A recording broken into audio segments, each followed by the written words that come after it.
Alright, so I just got finished cutting with the Lancelot Sword Red Baron, and I've got some thoughts.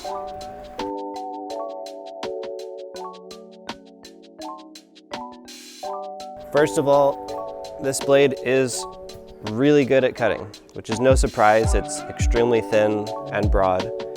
The handle is plenty long enough for anybody. You can hold your hands close together or far apart if you like it. The guard is cool. Got the Catsbalger look to it. The tip is interesting. A lot of people would think a tip being this wide wouldn't thrust very well, but I had a great time. I was able to thrust through tatami mats with it.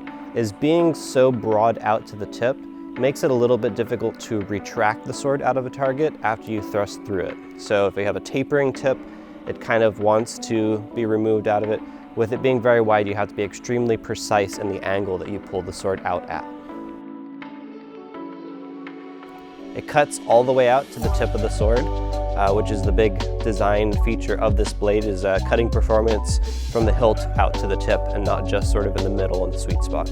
I attempted to do a big difficult cut, cutting through a double roll with a dowel through the center of it.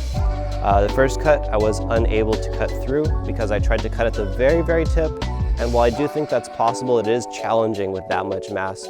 I brought it down, I was able to cut through it pretty easily, and I kind of worked my way back up. And so still pretty far out towards the tip it cuts well, but right at the tip, a huge mat might be a little challenging. Not impossible though.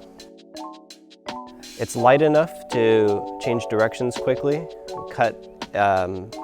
I was able to cut double cuts and spare cow and all kinds of direction changing cuts with it. And overall, I'd definitely recommend it to somebody who wants a high performance cutting blade. So I've also had a lot of friends and other skilled and not as skilled try this sword out. They've all had a really good time with it. I'll include some of their thoughts in this video.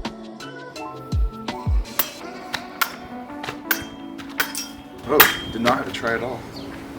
Yep.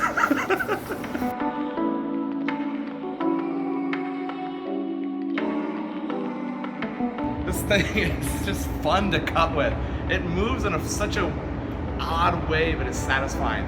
Really, really fun. Overall, this is a sword that you could give to a new cutter, and they're probably going to be able to make it through a tatami mat, where they may not be able to with a less performing blade.